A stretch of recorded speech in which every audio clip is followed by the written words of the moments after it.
For today's food demonstration, we're going to be working on pancakes, and this is the homemade pancake recipe that's found in Google Classroom under your recipes and instructions document. First thing is first, we want to make sure that we have everything in place. My recipe is actually hanging on my cabinet so I can see it, and it's not in the way. It's not going to get all messy, but it's easily accessible to me. All right, so let's double check that we have all of our ingredients out before we begin. Flour, check. We have baking powder out. Remember, don't confuse baking powder with baking soda. Baking powder is usually in a little round cylinder canister, and then the baking soda is in like a box. We have salt, we have sugar, we have our milk ready to go, and we have an egg and some butter. All right, equipment-wise, you're gonna need a couple of mixing bowls, a wire whisk, you'll need a spatula, of course, some sort of knife or leveler for the flour, tablespoons, teaspoons, dry measuring cups, and our liquid measuring cup. All right, for this specific pancake recipe, you're also going to need some sort of sifter. I don't have an actual sifter here, so what I use is this wire mesh strainer, which works just as well. If you want to make this recipe and you don't have either, it's still going to work. It's just not going to be as fluffy, okay? All right, so let's begin. We want to make sure we follow step by step. So our first step is to, in a large bowl, we are going to measure flour, baking powder, salt, and sugar, okay? So I'm going to do this with all of the proper tools, flour being my first ingredient. And the way you want to measure flour is pretty step by step. It's easy, but you don't want to mess this up because then you could mess up your ingredient, your recipe. So what you're going to do is scoop the flour, and then you want to actually take like a straight edge, like a butter knife, and tap it down. Okay, so if you tap it down, level it off, that's a perfect cup of flour. This is how you always want to measure flour and most of our dry ingredients. So I'm going to measure that right into there. You also need a half a cup, so I'm going to take that, measure that right into there, level that off. Okay, moving on. We need some sugar. Of course, there's sugar in almost everything, right? To make it taste good. So for this one, we need a tablespoon of sugar. So I'm going to do the same thing. I'm going to overflow my tablespoon, and I'm going to level it off. Dump that right in. Okay, and then we need some salt and baking powder. Our salt, I always notice I'm going to be double checking a lot. I'm going to be always looking back at my recipe because I don't want to mess up any of the measurements. Baking is a science. If you mess up any of the measurements, you're not going to get what you thought you were going to get. Okay, so I'm going to do 1 teaspoon of salt. My recommendation for that is to take something and do it over, not your bowl, because if you overflow it, you don't want it to go into the recipe itself and have very salty pancakes. Okay, so you can have a safety guard there. And then for our baking powder now, it says 3½ teaspoons. That's a lot. You actually have a leveling device in the canister itself. So what I'm going to do is just scoop, overflow, and level it off just like that. Okay, so 1, 2, 3½ of a teaspoon. If you really want to get into kitchen math, 3 teaspoons is actually a tablespoon, so you could just do a tablespoon and ½ a teaspoon. Okay, so we got that. All of our dry ingredients are good. So now what we want to do is actually pour our dry ingredients into the sifter or strainer. And we also want to make sure we get our griddle warmed up, okay? So I'm going to plug this in. The griddle gets warm very, very quickly. So I'm going to just wait a minute to actually turn it on because I'm going to be talking. So I'll take a little bit longer than you probably will making this. All right, so the sifter. Now what I'm going to do is take this bowl and mix up my ingredients so they're all combined. And my sifter or my mesh strainer can be placed right over. And you're just going to pour your dry ingredients into that, okay? And then just shake it all out. Okay, so when you do that, what this is actually doing is adding air. It's adding air to our dry ingredients. It's similar to what a whisk would do to liquid ingredients. Okay, so I'm gonna keep, you can kind of see it actually, it looks like snow, it just kind of falls out very light and fluffy. You can bang it against the side to make it go a little quicker.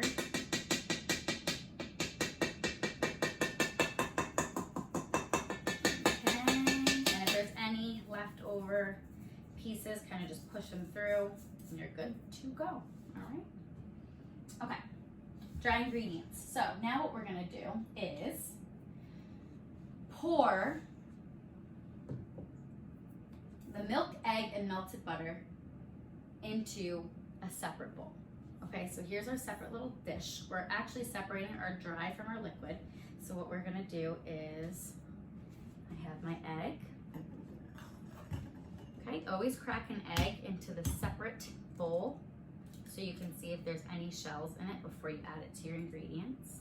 And wash your hands after because salmonella, right? All right.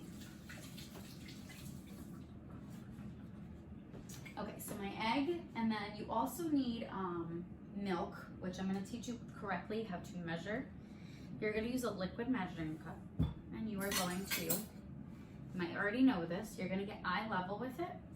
Okay, so come down, and you're gonna leave the liquid measuring glass on the flat surface. Okay, so then this will give you a perfect 1.5 cups.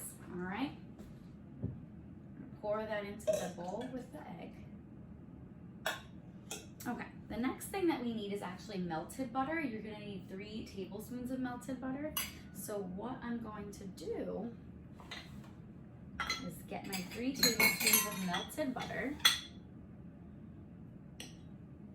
melted.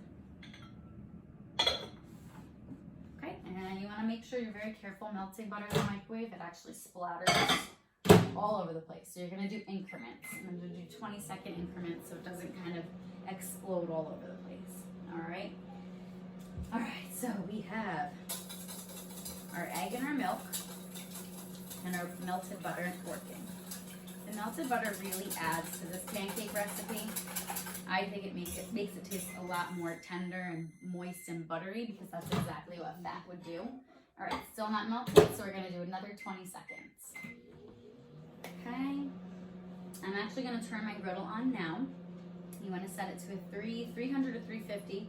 Remember, if you do not have an electric griddle at home, use the skillet. I showed you that in the quesadillas. I'll show you again because it's right here. You would just use something like this, a skillet over the stovetop, medium heat, all right? And then you're all set.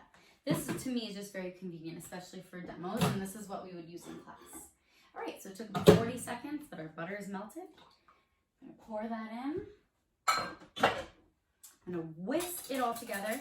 Remember, we added air to our dry ingredients, so now this is adding air to our liquid ingredients. I'm gonna bring my dry ingredients back over here.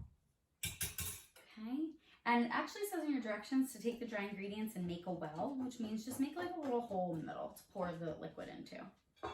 Pour that directly in. All right. And whisk up this whole thing.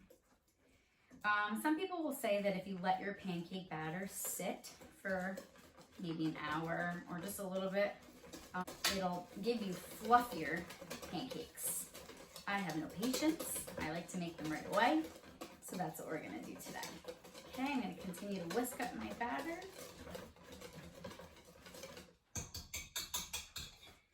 Okay, and as my griddle is getting hot, I'm just gonna double check and run through and make sure I didn't do anything out of order. Looks like I'm pretty good. You can spray the griddle. You don't have to spray the griddle because it is a nonstick already. What I like to do instead of using cooking spray, I actually just put a little bit of butter. You might have if you saw the quesadilla video, that's what I do with quesadillas. It just helps make things taste so much better. Okay, so I'm gonna put the butter on there, but you don't want to put metal on that. So we'll swish it around with your spatula, SpongeBob's favorite equipment. Okay, and then what I do is I just take the 1/4 cup measuring cup.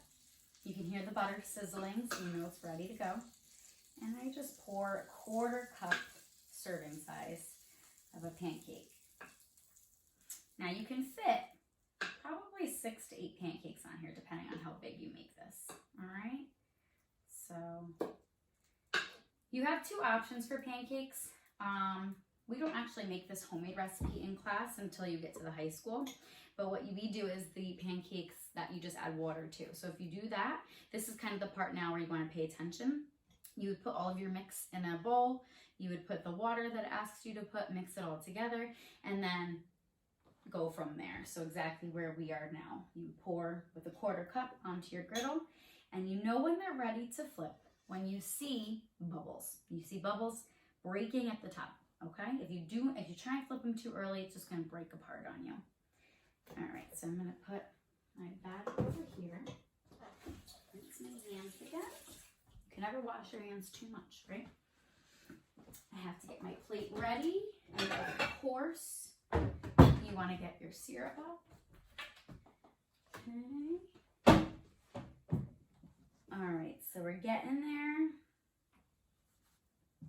They look like they're going. You can see they're all pretty much the same size, which is what you want for even cooking. That's why I measure it out with a 1/4 cup. Okay? If you are using the griddle, just a little bit of advice, wherever the plug goes, it's usually a lot hotter around that spot. So you want to check those pancakes first to make sure they're not getting too dark, all right? For some reason, I guess it's just where the heat goes through, immediately through, so it's a little hotter there. You can see I actually have some bubbles now starting to break at the top, so I'm going to try my best to flip these. Okay, get that spatula under, just give it a nice turn. And we'll do that with all of these. Okay. And then it takes just a couple minutes on the other side. My pet peeve with pancakes, and I tell this to my high schoolers, please, for the love of everything, do not take your spatula and push down on them. When you do that, you're getting rid of all that fluffiness that the baking powder is helping to bring out in the pancake. You want nice fluffy, these aren't crepes, you want nice fluffy pancakes. So don't push down on them. That's another reason that letting your batter sit is actually better sometimes, because you'll get those nice thick fluffy pancakes. So with anything, you can get creative with pancakes. You can add blueberries, you can add some strawberries or bananas. You can even do different syrups. You can make pumpkin pancakes, chocolate pancakes, anything really. You can make protein pancakes, which is something I like to do a lot. All right, they smell delicious. My husband and I are gonna eat these now, so pour some syrup. Make sure you help clean up. Turn off your griddle. Unplug your griddle. And you are good to go. Enjoy.